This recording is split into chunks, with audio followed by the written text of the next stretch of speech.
حضور نبی کریم رؤوف الرحیم صلی اللہ تعالیٰ علیہ وآلہ وسلم کی سیرت طیبہ کے مطابق گزارے، جیسا کہ ہمارے رب کریم نے اپنے محبوب صلی اللہ علیہ وسلم کی پیروی کرنے کا حکم ارشاد فرمایا۔ فرمایا لقد کان لکم فی رسول اللہ اسوۃ حسنہ، بے شک تمہیں رسول اللہ کی پیروی بہتر ہے۔ تو نبی کریم صلی اللہ تعالیٰ علیہ وسلم کا اسوہ حسنہ اپنانے کی ہر مسلمان کو اللہ کریم نے اس کا حکم دیا۔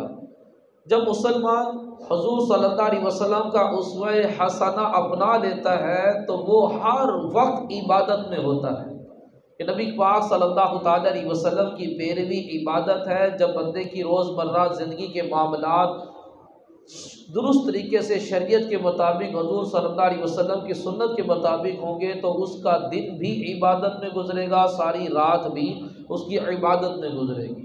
مفتی احمد یار خان نعیمی رحمۃ اللہ تعالی اس آیت مبارکہ کے تحت فرماتے ہیں کہ معلوم ہوا کہ کامیاب زندگی وہی ہے جو حضور صلی اللہ علیہ وسلم کے نقش قدم پر ہو۔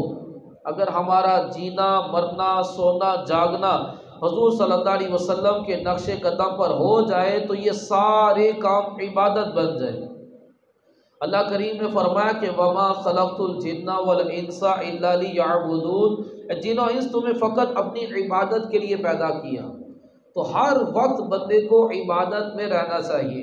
عبادت صرف یہ نہیں ہے کہ دن میں 5 نمازیں پڑھ لیں اور سال میں 30 روزے رمضان کے روزے رکھ لیے، زکوٰۃ دے دی اور حج کر لیا۔ عبادت یہ نہیں ہے۔ مومن کا ہر عمل، اس کا ہر کام عبادت ہے اگر وہ شریعت کے مطابق ہو، سنت کے مطابق ہو۔ اس کا رزق حلال کمانا بھی عبادت، رشتہ داروں سے ملنا بھی عبادت، دوست کے ہاں جانا عبادت، پڑوسیوں سے ملاقات کرنا عبادت، کھانا کھانا عبادت، لباس پہننا عبادت، اس کا سونا عبادت۔ اگر یہ روزمرہ کے سارے معاملات سنت کے مطابق ہو جائیں تو یہ سب کا سب، اس کا اٹھنا بیٹھنا، سونا جاگنا، ملنا جلنا، آنا جانا، یہ سب کا سب عبادت میں شمار ہوگا۔ پیارے اسلامی، یہ حقیقت ہے کہ جو لوگ اٹھنے بیٹھنے، چلنے پھرنے، سونے جاگنے، کھانے پینے اور گفتگو کرنے میں پیارے آقا صلی اللہ علیہ وسلم کی سنتوں کو اپناتے ہیں تو وہ رب کریم کی رحمتیں ان پر چھما چھم برستی ہیں، کیونکہ سنتوں پر عمل کرنے والوں کو رب کریم کی رضا نصیب ہوتی ہے۔ سنت پر عمل کرنے والوں کا شمار رب کریم کے پسندیدہ بندوں میں ہوتا ہے۔ سنتوں پر عمل کرنے والوں کو خوف خدا نصیب ہوتا ہے۔ سنتوں پر عمل کرنے والوں کو فکر آخرت کی سوچ ملتی ہے۔ سنت پر عمل کرنے والوں کو حقیقی محبت رسول نصیب ہوتی ہے۔ سنتوں پر عمل کرنے والوں کو کئی شہیدوں کا اجر و ثواب حاصل ہوتا ہے۔ سنتوں پر عمل کرنے والوں کو دونوں جہان میں کامیابیاں نصیب ہوتی ہیں۔ سنتوں پر عمل کرنے والوں کو پیارے آقا صلی اللہ علیہ وسلم کی خوشندی اور قرب حاصل ہوتا ہے۔ آئیے سنتوں پر عمل کا جذبہ بڑھانے کے لیے ہم ایک واقعہ سنتے ہیں۔ حضرت علی بن حسین رحمۃ اللہ تعالیٰ علیہ نے حضرت ہبۃ اللہ طبری رحمۃ اللہ تعالیٰ کو خواب میں دیکھ کر پوچھا کہ ما فعل اللہ بکا، کہ اللہ پاک نے آپ کے ساتھ کیا معاملہ فرمایا۔ حضرت ہبۃ اللہ رحمۃ اللہ تعالیٰ نے جواب دیا کہ اللہ پاک نے میری مغفرت فرما دی۔ عرض کی کہ کس سبب سے؟ تو انہوں نے رازدانہ انداز میں کہا سنت مبارکہ پر عمل کرنے کی وجہ سے۔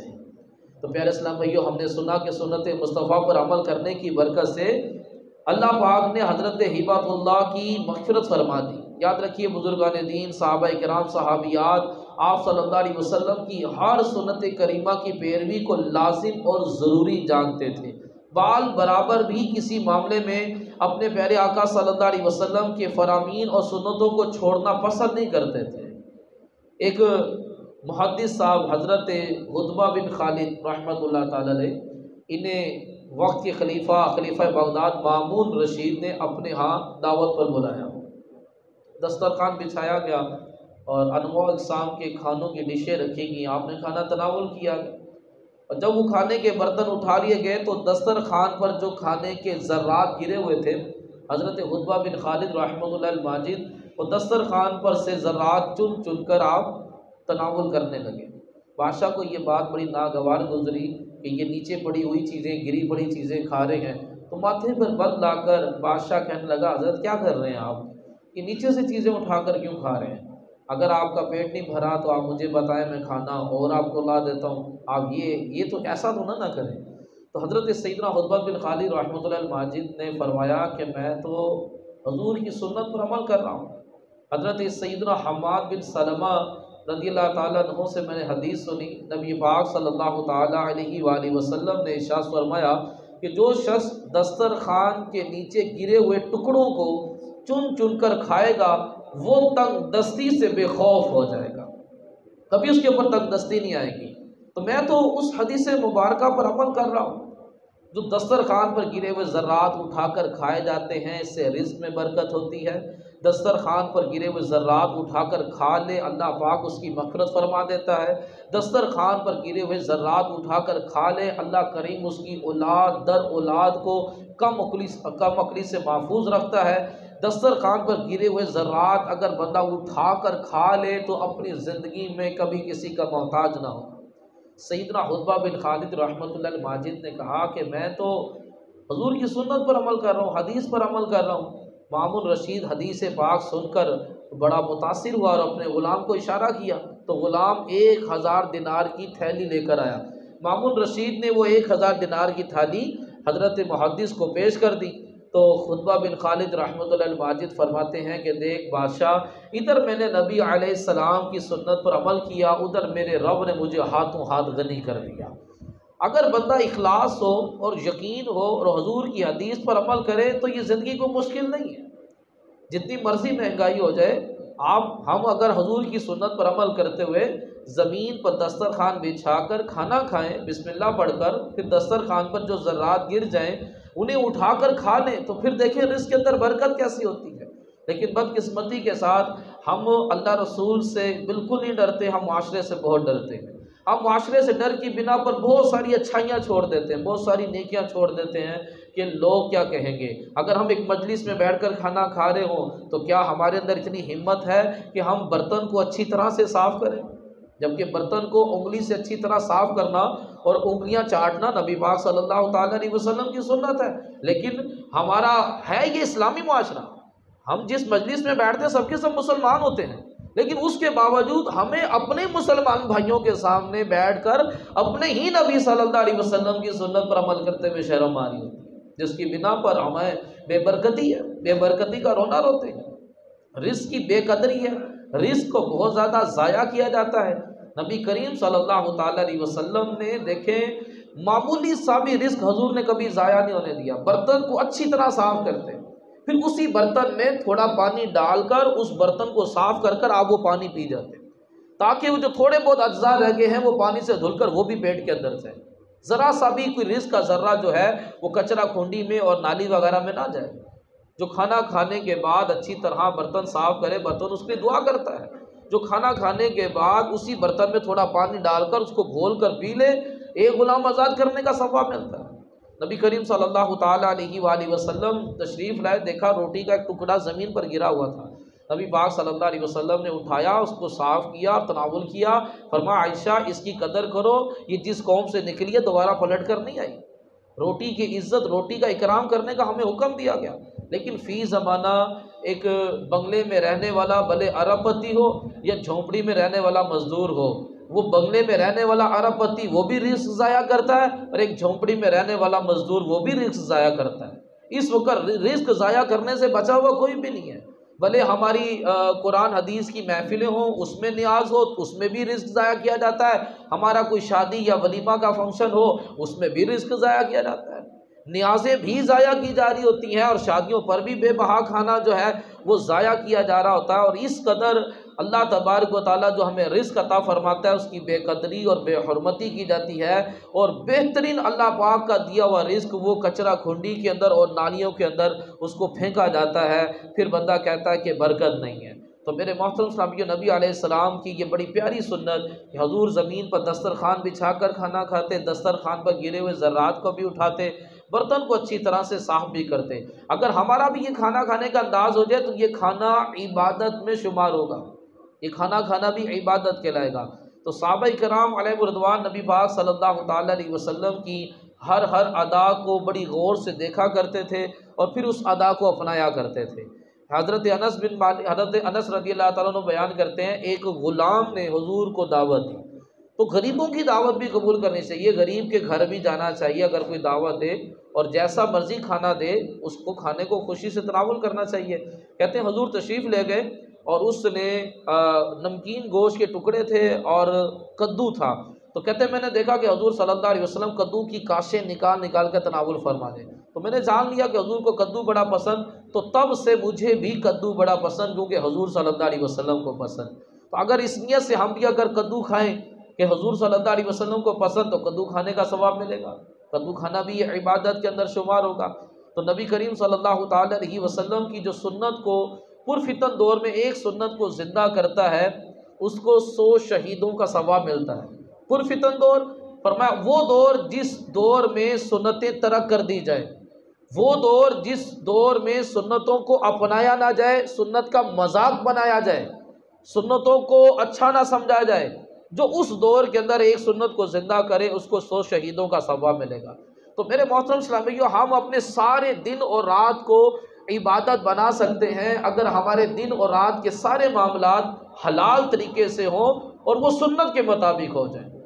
جیسے ایک بزرگ رحمۃ اللہ تعالی علیہ نے اپنے مرید کو کھانا دیا اور کہا کہ دریا کے اس کنارے میرا پیر بھائی عبادت میں مشغول ہے، اس کو جا کر کھانا دے آؤ۔ اس نے کہا کہ حضرت میں دریا میں سے گزروں گا کیسے؟ انہوں نے کہا کہ دریا کو میرا سلام کہنا اور کہنا کہ مجھے اس نے بھیجا ہے کہ جس نے نکاح نہیں کیا، جس کے بیوی بچے نہیں ہیں۔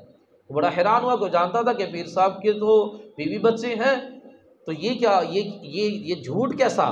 بہرحال وہ دریا پر گیا تو دریا نے فوراً راستہ دے دیا، دریا سے گزر کر گیا، وہ دوسری طرف وہ حضرت عبادت میں مشغول تھے، انہیں کھانا پیش کیا، انہوں نے کھانا تناول کیا، اب وہ برتن لے کر واپس آنا تھا، کہا کہ میں دریا سے کیسے گزروں؟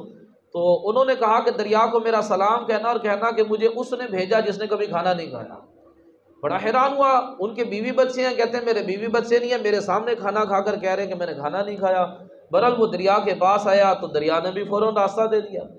یعنی کہ اگر یہ جھوٹ ہے تو یہ کرامت کیوں ظاہر ہو رہی ہے؟ دریا بھی فوراً راستہ دے دیتا ہے۔ تو اس نے آ کر پوچھا کہ حضرت یہ معاملہ کیا ہے؟ آپ کے بیوی بچے ہیں اور آپ کہہ رہے میرے بیوی بچے نہیں ہیں۔ انہوں نے کھانا کھایا اور وہ کہتا ہے کہ میں نے کھانا نہیں کھایا، یہ معاملہ کیا ہے؟ تو حضرت نے کہا کہ اصل میں ہم نے سنت ادا کی ہے، نکاح کرنا سنت ہے، ہم نے سنت ادا کی ہے، سنت ادا کرنا عبادت ہے۔ ان حضرت نے بھی جو کھانا کھایا ہے وہ عبادت پر قوت حاصل کرنے کی نیت سے کھایا ہے اور سنت کے مطابق کھایا ہے، حلال کھایا ہے۔ تو اگر بندہ عبادت پر قوت حاصل کرنے کے لیے کھانا کھائے، حلال کھائے اور جو سنت طریقہ ہے اس کے مطابق کھائے، تو یہ کام کھانا کھانا نہیں شمار ہوتا، یہ بھی عبادت شمار ہوتا ہے۔ تو میں نے بھی عبادت کی ہے، انہوں نے بھی عبادت کی ہے، اس لیے انہوں نے کہا کہ میں نے کھانا نہیں کھایا۔ واقعی انہوں نے کھانا نہیں کھایا بلکہ انہوں نے عبادت کی ہے۔ تو اگر بندہ حلال طریقے سے حلال معاملات کو سنت کے مطابق کرے تو یہ سب کا سب عبادت میں شمار ہوگا۔ آپ کا گھر سے نکلنا عبادت، آپ نے دایاں قدم گھر کے باہر رکھا اور دعا پڑھی بسم اللہ توکلت علی اللہ لا حول ولا قوت الا باللہ، یہ آپ کا گھر سے نکلنا باہر جو ہے یہ عبادت کہلائے گا۔ اب آپ گھر سے کیوں نکلے ہیں؟ آپ رزق حلال کی تلاش میں نکلے ہیں، تو با قدر ضرورت رزق حلال حاصل کرنا فرض ہے۔ اس کے لیے جو تکلیفیں آ رہی ہیں، جو آپ کو محنت کرنا پڑ رہی ہے، جو تھکاوٹ آ رہی ہے، اس پر ثواب ہے اور گناہ کا کفارہ ہے۔ تو آپ جو دن بھر میں کام کاج کرتے رہے ہیں یہ بھی عبادت میں شمار ہوگا۔ آپ گھر واپس آ رہے ہیں اور آپ نے گھر میں داخل ہوتے وقت دایاں قدم اندر داخل کیا، نکلتے وقت بایاں قدم باہر نکالنا چاہیے، آتے وقت دایاں قدم اندر داخل کیا، گھر والوں کو سلام کیا، یہ گھر میں آنا بھی عبادت کہلائے گا۔ آپ شوز پہننے لگے، آپ نے بسم اللہ پڑھ کر دایاں قدم اندر داخل کیا، پھر بایاں داخل کیا، یہ شوز پہننا بھی عبادت کے اندر شمار ہوگا۔ آپ نے آئینہ دیکھا، آئینہ اس لیے دیکھ رہے ہیں کہ حضور آئینہ دیکھتے تھے، آئینہ دیکھنا سنت مبارکہ ہے، آپ نے سنت کی نیت سے آئینہ دیکھا، آئینہ دیکھ کر آپ نے آئینے دیکھنے والی دعا پڑھی اللہم انت حسنت خلقی فاحسن خلقی، یا اللہ تو نے مجھے خوبصورت چہرہ بنایا ہے، میرے اخلاق کو بھی خوبصورت بنا۔ آئینہ دیکھنے کا بھی ثواب، آئینہ دیکھنا بھی عبادت کہلائے گا۔ اب آپ رات کو عشاء کی نماز پڑھ کر سو رہے ہیں کہ میں نے صبح فجر کے لیے اٹھنا ہے، یہ ساری رات سونا عبادت کہلائے گا۔ یہ آپ سو نہیں رہے، یہ آپ عبادت کر رہے ہیں۔ آپ دن بھر میں کہتے ہیں کہ دن بھر میں کام کاج سے بندہ جو تھک جاتا ہے اور تھک کر جب آرام کرتا ہے تو اللہ تبارک و تعالیٰ اس کے گناہوں کا کفارہ، اس کے گناہ کا کفارہ ہو جاتا ہے۔ اب وہ سو اس لیے رہا ہے کہ مجھے صبح فجر میں اٹھنا ہے، تو یہ سونا بھی اس کا عبادت ہے۔ اب وہ سوتا کیسے ہے کہ نبی پاک صلی اللہ علیہ وسلم نے دائیں ہاتھ کو دائیں رخسار کے نیچے رکھا، قبلے کی طرف منہ کیا، دائیں کروٹ ہوئے۔ اب بندہ اس انداز میں سوتا ہے سنت کے مطابق، سونے سے پہلے کی دعا پڑھی اللہم بسم اموت و احیا، اب اس کا سونا عبادت میں۔ جیسے ہی آنکھ کھلی ہے تو جاگنے کی دعا پڑھ رہا ہے، الحمدللہ الذی احیانا بعد ما اماتنا والیہ النشور، جاگنے کی اس نے دعا پڑھی۔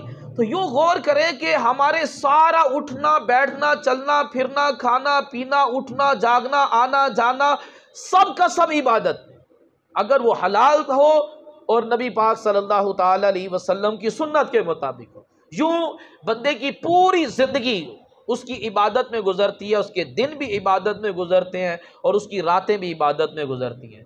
نبی پاک صلی اللہ علیہ وسلم کی صورت کو بیان کریں یہ بھی میلاد ہے، حضور کی سیرت کو بیان کریں تو یہ بھی میلاد ہے، اور حضور صلی اللہ علیہ وسلم کی سیرت طیبہ کو اگر اپنا لیا جائے تو یہ سب کا سب عبادت میں شمار ہوتا ہے، عبادت کہلاتی ہے۔ بزرگان دین جو ہے وہ بڑی سختی سے حضور صلی اللہ علیہ وسلم کی سنتوں پر عمل کیا کرتے تھے۔ ایک حضرت نے اپنے بیٹے کو وصیت کی کہ بچوں کو گود میں اٹھانا یہ حضور کی سنت ہے، اور بس اوقات بچے حضور کے کپڑوں پر پیشاب بھی کر دیا کرتے تھے۔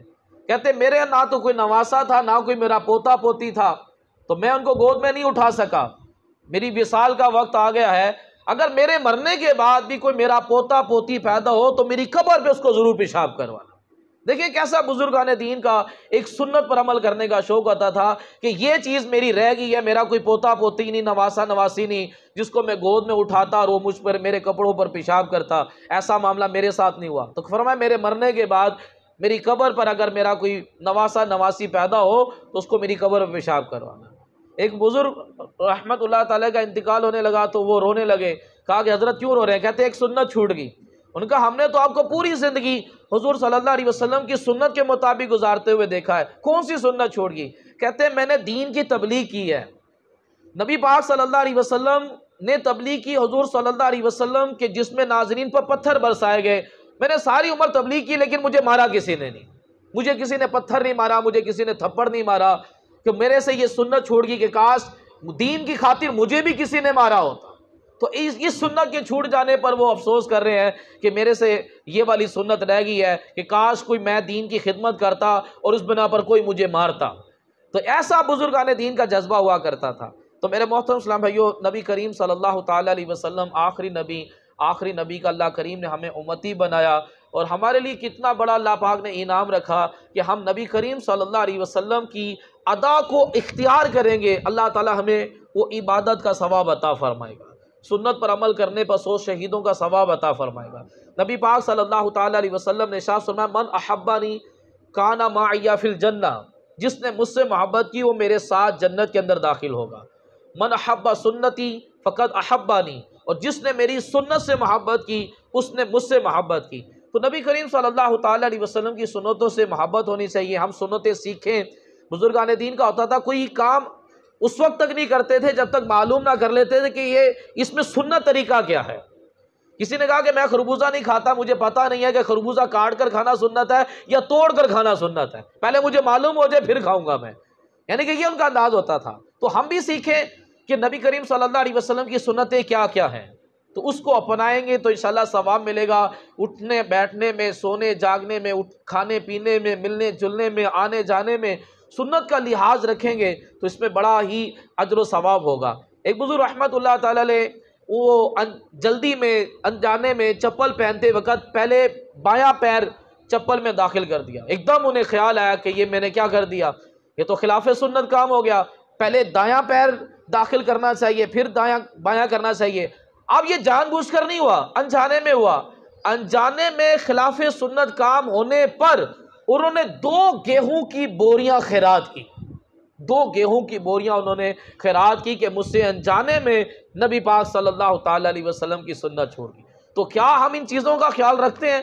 چپل پہنتے وقت، لباس پہنتے وقت، لباس اتارتے وقت، سوتے وقت، اٹھتے وقت، واش روم جاتے وقت، واش روم سے باہر آتے وقت ان چیزوں کا ہمیں بالکل توجہ نہیں، بالکل دھیان نہیں. اگر تھوڑی سی توجہ اور دھیان کر لیں گے تو ثواب حاصل ہو جائے گا. ثواب کمانا کوئی مشکل نہیں، ڈھیروں ڈھیر روزانہ ہم ثواب حاصل کر سکتے ہیں. تو اللہ تبارک و تعالی ہمیں نبی علیہ السلام کے اسوہ حسنہ کو اپنانے کی توفیق عطا فرمائے. آمین.